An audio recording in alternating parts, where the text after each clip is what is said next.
اعوذ باللہ من الشیطان الرجیم بسم اللہ الرحمن الرحیم۔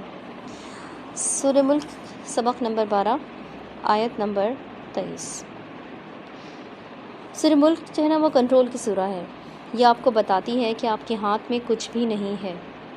آپ اپنی زندگی یا اپنی قسمت کنٹرول نہیں کر سکتے۔ آپ اپنی خوبصورتی یا دولت کو بھی کنٹرول نہیں کر سکتے۔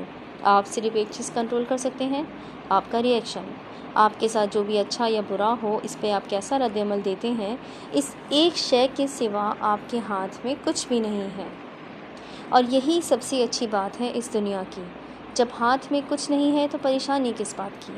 جب اصل پلان اللہ تعالیٰ نے بنانا ہے تو آپ اپنے پلان خراب ہونے پہ اتنے بے چین کیوں ہوتے ہیں؟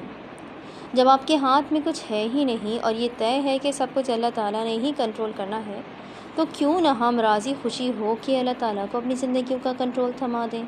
ہم اس کو کہہ دیں کہ وہ جو بھی فیصلے کرے ہم اس سے راضی ہیں، اور اس سے کیا ہوگا؟ وہ ہمیں وہ سب کچھ عطا کر دے گا جس سے ہم راضی ہوں، کیونکہ اللہ تعالیٰ بہت غیرت مند ہے، وہ کسی کا کچھ نہیں رکھتا۔ آپ 100 روپیہ صدقہ کرتے ہیں تو آپ کو کئی گنا بڑھا کے مال عطا کرتا ہے۔ اس بات سے تو ہم سب واقف ہیں، تجربہ بھی کر چکے ہیں۔ صدقات اور زکوٰۃ سے تو مال کم نہیں ہوتا بلکہ رزق میں برکت آتی ہے۔ ایسے ہی اگر آپ اس کی رضا کے لیے کچھ چھوڑ دیں تو وہ آپ کو آپ کی رضا حلال بنا کے کئی گنا بڑھا کے واپس کر دے گا۔ اس کو نہیں چاہیے آپ سے کچھ، آپ کو چاہیے۔ یہ وہ تجارت ہے جس کو ہمیں سیکھنا ہے۔ جیسے ایک ایسی دعا ہے جو آپ ہر روز مانگتے ہیں لیکن پوری نہیں ہو رہی، ایسے میں کیا کریں؟ دعا چھوڑ دیں؟ نہیں، بلکہ اپنے رد عمل میں دعا کو شامل کر لیں۔ کیسے؟ ایسے کہ جب کوئی شدید تکلیف پیش آئے، کسی کی بات سے دل دکھے یا کوئی صدمہ ملے، اور تکالیف تو ہر دوسرے روز ہی ملتی رہتی ہیں، تو ایسے میں جب دل شدید دکھا ہوا ہو تو اپنی اس دعا کو مانگ لیا کریں۔ اس دعا کا اس تکلیف سے تعلق تو نہیں ہوگا، لیکن جب بھی آپ تکلیف میں ہوں گی آپ رب کے زیادہ قریب ہوں گی۔ جیسے بیمار بچہ ماں کے قریب ہوتا ہے نا، وہ اس کی خواہشات پوری کر دیتی ہے، اس کو اسکول سے چھٹی کرنے کا کہہ دیتی ہے، پسند کے کارٹون دیکھنے دیتی ہے، موبائل تھما دیتی ہے۔ ایسے اللہ تعالیٰ دکھی دل کے زیادہ قریب ہوتا ہے۔ آپ اپنے دکھ کو اپنے حق میں استعمال کیوں نہیں کرتے؟ میں ایسے ہی کرتی ہوں۔ میں اپنی اہم دعائیں لکھ کے رکھتی ہوں، اور جب کوئی دکھی لمحہ آئے، شدید تکلیف ملے، میں فون کے نوٹس میں دعاؤں والا نوٹ کھول کے وہ ساری دعائیں فوراً سے مانگ لیتی ہوں جو پوری نہیں ہو رہی، اور یقین کریں وہ اسی طرح پوری ہو جاتی ہیں۔ بجائے اس کے کہ ہم اس دکھی لمحے میں دکھ دینے والے کو بددعائیں دیں یا اپنی حالت پہ افسوس کریں، کیوں نہ ہم دعائیں مانگ لیں۔ یہ ہوتی ہے اللہ سے تجارت، اس کا فن سیکھیں۔ اب آپ قرآن اسٹوڈنٹ ہیں، آپ کو قرآن پڑھوایا جا رہا ہے تو اس کی کوئی تو وجہ ہے۔ آپ نے خود کو قرآن کا اہل ثابت کرنا ہے۔ جو اسٹوڈنٹ باقاعدگی سے اس کورس کا حصہ ہوتے ہیں، جو قرآن کریم باقاعدگی سے پڑھتے ہیں، تفسیر کی کلاسز باقاعدگی سے لیتے ہیں، وہ محسوس کرتے ہیں کہ کورس میں ناغہ آ جاتا ہے۔ کبھی ایسا ہو جاتا ہے نا، لیکن اس کی وجہ کیا ہوتی ہے کہ کبھی کبھی ہم جان بوجھ کے نہیں چھٹی کرنا چاہ رہے ہوتے، ٹھیک ہے، لیکن کیا ہوتا ہے کہ ہمیں لگ رہا ہوتا ہے کہ ہم اسے کمپلیٹ نہیں کر سکیں گے، یا ہمیں لگتا ہے کہ ہمارے ساتھ کوئی مسئلے آ گئے ہیں تو ہمیں چھٹی کرنی پڑتی ہے۔ میں نے جب کورسز اسٹارٹ کیے تھے تو میں جانتی تھی کہ میں اس کو جو ہے وہ جس طرح چاہ رہی ہوں، ہو سکتا ہے میں اسے پورا نہ کر سکوں، درمیان میں گیپ بھی آئیں گے، عید کی چھٹیاں آتی ہیں اور ظاہر ہے گھریلو اور بہت سی مصروفیات آ جاتی ہیں، ٹھیک ہے۔ اب اسی وجہ سے اتنے سال تو میں نے کورسز شروع ہی نہیں کرائے۔ اب میرے پاس 2 آپشن تھے، یا تو میں کورس کرواؤں ہی نا کہ بھئی مجھ سے نہیں ہوتے، یا پھر میں کسی طرح بھی ان کو شروع تو کروں کم از کم، اور مکمل پھر اللہ تعالیٰ کروا دے گا۔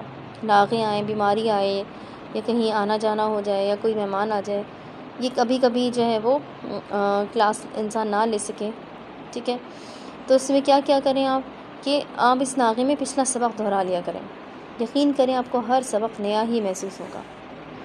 اچھا، اب آتے ہیں آج کے سبق کی طرف۔ آج ہم اللہ تعالیٰ کا تعارف ایک دفعہ پھر سے پڑھنے جا رہے ہیں۔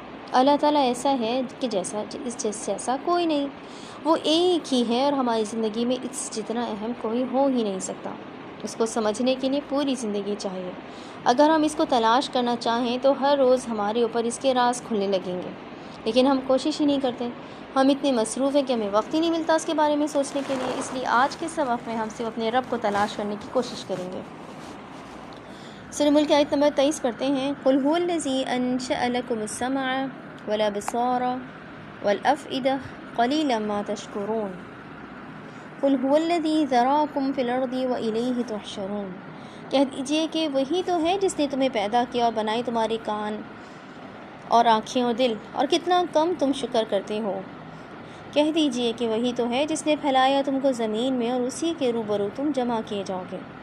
آج کا سبق بہت دلچسپ ہے۔ قُلْ هُوَ الَّذِي أَنشَأَكُمْ، کہہ دیجئے کہ وہی تو ہے جس نے تمہیں پیدا کیا۔ یہاں پیدا کرنے کے لیے لفظ آیا ہے انشا، یعنی نشا۔ ہم نے پیدا کرنے کے لیے ایک لفظ اور بھی پڑھا تھا جو کہ کیا ہے؟ خلقہ، جس سے تخلیق کا لفظ بنا ہے۔ خلقہ کے معنی ہوتے کسی چیز کو نئے سرے سے بنانا، کچھ نہ ہونے سے کسی کو بنانا، پوری مخلوق کو وجود میں لے آنا۔ اور نشأ، اس کے معنی بھی پیدا کرنا ہی ہے اور تخلیق کرنا ہی ہے، لیکن اس میں اور خلق میں ذرا فرق ہے۔ نشأ نکلا ہے نون، شین اور الف سے۔ یہ کہتے ہیں رات کی اولین گھڑیوں کو، جوانی کو، نوجوان نسل کو، کچھ ایسا جو بڑھتا جائے، گرو کرے۔ کسی کو مردے سے اٹھانا، نشہ میں اٹھانا، بڑھانا، بڑے ہونے کے معنی پائے جاتے ہیں۔ اسی سے نشوونما کا لفظ نکلا ہے۔ نشہ صرف پیدا کرنا نہیں ہے، یہ ایک ننھے بچے سے اس انسان تک کا سفر ہے جو آج بیٹھا اپنے موبائل اسکرین سے سبق پڑھ رہا ہے۔ آپ اور میں عموماً یہ سمجھتے کہ اللہ نے ہمیں سے بنایا ہے، پیدا اس نے کیا ہے، باقی معاشرے نے کیا، لیکن نہیں، اسی نے پیدا کیا ہے اور بڑا بھی اسی نے کیا ہے۔ اس کی اجازت نہ ہوتی تو ہم بڑے نہ ہوتے۔ ماں باپ بھی اس نے ہمیں فراہم کیے، گھر بھی اس نے دیا، رزق بھی اس نے دیا، سانس بھی اس نے دی، بیماری کے بغیر بڑا بھی اس نے کیا، اور بہت سو کو بیماری کے ساتھ بڑا کیا، بہت سو کو بڑا ہونے سے قبل اپنے پاس بلا لیا۔ یہ سب اس کی تقسیم ہے۔ آپ اسے سوال نہیں کر سکتے۔ وہ فیصلہ کرتا ہے کس نے جینا ہے اور کس نے جلدی مر جانا ہے۔ وہ فیصلہ کرتا ہے کہ کس نے خوبصورت ہونا ہے اور کس نے بدصورت۔ وہ طے کرتا ہے کہ کس کی شادی کب ہونی ہے، کس کی نہیں ہونی، کس کی ہو کے ٹوٹنی ہے۔ اس کی مرضی ہے کہ وہ کس کو بیٹے دے، کسی کو بیٹی دے، کسی کو دونوں دے اور کسی کو محروم رکھ دے۔ اس سے کوئی سوال نہیں کر سکتا۔ یہ سب کیوں کرتا ہے؟ کیا وجہ ہے، کیا مصلحت ہے، اس میں نہ پڑا کریں، یہ لا حاصل بحث ہے۔ یہ اس کی رضا ہے۔ آپ کی زندگی میں کچھ چیزیں نہیں آنے دے گا، کچھ محرومیاں ہمیشہ آپ کے پاس رہیں گی۔ آپ کو ان محرومیوں کے ساتھ رہنا آنا چاہیے، کیونکہ جہاں اس نے وہ چیزیں نہیں دیں، جہاں دو چیزیں نہ دیں تو وہاں اس نے لاتعداد نعمتیں بھی تو دی۔ آپ نے ان کے لیے شکر کرنا ہے جو ملا ہے، پھر جو نہیں ملا وہ مل جائے گا یا وہ معنی رکھنا ہی چھوڑ دے گا۔ اور کیا کیا دیا ہے اس نے؟ بنائے ہیں اس نے تمہارے لیے وَجَعَلَ لَكُمُ السَّمْعَ وَالْأَبْصَارَ وَالْأَفْئِدَةَ۔ ذرا سوچیں، کان، آنکھیں اور دل تو اس نے پیدا ہونے والے انسان کے بنا دیے ہیں، یعنی یہ تو خلق ہے۔ پھر نشہ کے بعد اس کا ذکر کیوں ہوا؟ کیونکہ نشہ میں بڑھنے اور گروہ کرنے کے معنی پائے جاتے ہیں، جبکہ کان اور آنکھیں بڑھتے نہیں ہیں نا۔ آنکھ کا آئی بال ساری عمر ایک سائز کا رہتا ہے، اور کان بظاہر بڑھتے دکھائی دیتے ہیں، لیکن ان کی پروپورشن تو وہی ایک ہی رہتی ہے۔ ان کی بڑھوتری دراصل اسکن کے بدلنے کی وجہ سے دکھائی دے رہی ہوتی ہے۔ چند معمولی تبدیلیوں کے علاوہ آپ کی آنکھ اور کان ایک جیسے ہی رہتے ہیں، لیکن کیا واقعی؟ نہیں۔ انسان کی آنکھ، کان اور دل یہ سب نشوونما پاتے ہیں، یہ ہر لمحہ بدل رہے ہیں۔ اس لیے یہاں خلقہ کی بات نہیں کی گئی۔ ایک دفعہ جو بنا دیا وہ رب نے بنا دیا نہیں، یہاں نشوونما کی بات کی جا رہی ہے۔ قُلْ هُوَ الَّذِي أَنشَأَكُمْ، کیونکہ اس نے تمہیں بنا کے چھوڑ نہیں دیا، اس نے تمہارے اعضاء بنایا اور پھر اعضاء کی نشوونما بھی اس نے کی۔ انگریزی میں اس کو گروتھ کہتے ہیں نا، جسمانی نہیں، روحانی گروتھ۔ آپ کی آنکھ بچپن میں جو دیکھتی تھی اب وہ ویسے نہیں دیکھتی، اس کی نظر بدلتی جا رہی ہے۔ پچھلے سال کو ذہن میں لائیں، آپ پچھلے سال جیسے انسان نہیں رہے۔ آپ کے کان ہمیشہ سے وہ سنتے نہیں آئے جو آپ سن رہے ہیں۔ کبھی ان کو میوزک پسند تھا، کبھی ان کو قرآن پسند آ جاتا ہے۔ یہ مختلف اسٹیجز سے گزرتے ہیں، ان کی یہ گروتھ اور نشوونما بھی اللہ تعالیٰ کر رہا ہے۔ اور دل، الافئدہ، دل تو ہر پل بدلتا ہے، روز نیا سبق سیکھتا ہے، کبھی سیکھتا ہے کبھی نہیں سیکھتا۔ دل کے تو کیا ہی کہنے، لیکن پھر بھی آپ کا دل پہلے سے سمجھدار محسوس ہوتا ہے۔ ہم سب کو لگتا ہے نا کہ آج سے 4-5 برس پہلے ہم اتنے سمجھدار، یہ میچور نہیں تھے جتنے آج ہیں۔ ہمیں آج سے 5 سال بعد بھی یہی لگے گا کہ آج ہم بیوقوف تھے، بعد میں بہتر ہو گئے۔ اور یہ حقیقت ہے، ہم ہر روز کچھ نیا سیکھتے ہیں، ہم ہر روز تبدیل ہوتے ہیں، اور یہ نشوونما بھی اللہ تعالیٰ کرتا ہے، اور اس کے لیے ہم اس کا شکر ادا نہیں کرتے، کیونکہ ہم سمجھتے کہ یہ ہم ہیں، ہم اپنی مینٹل گروتھ پہ کام کر رہے ہیں، ہم نے اچھی کتابیں، اچھے پوڈ کاسٹ، ایکسرسائزز اور بہتر دوستوں کی کمپنی سے اپنی بہت سی اصلاح کر لی ہے۔ اب ہم اچھا مواد دیکھتے سنتے ہیں، اب ہم غیبت سے دور رہتے ہیں، ہم روحانی طور پہ بہتر ہوتے جا رہے ہیں۔ یہ ہم ہیں، ہم نے خود پہ محنت کی ہے، ہم نے اپنی ذات کو بہت امپروو کیا ہے۔ یہ ہم نہیں ہیں۔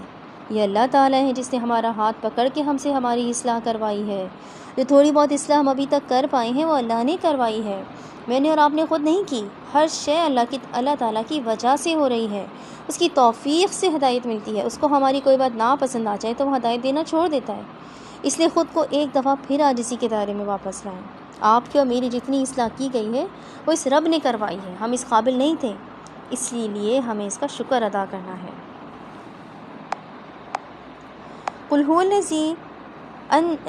الَّذِي ذَرَأَكُمْ فِي الْأَرْضِ وَإِلَيْهِ تُحْشَرُونَ، کہہ دو کہ وہی ہے جس نے پھیلایا تم کو زمین میں اور اسی کے روبرو تم جمع کیے جاؤ گے. یہاں پھیلانے کے لیے لفظ آیا ہے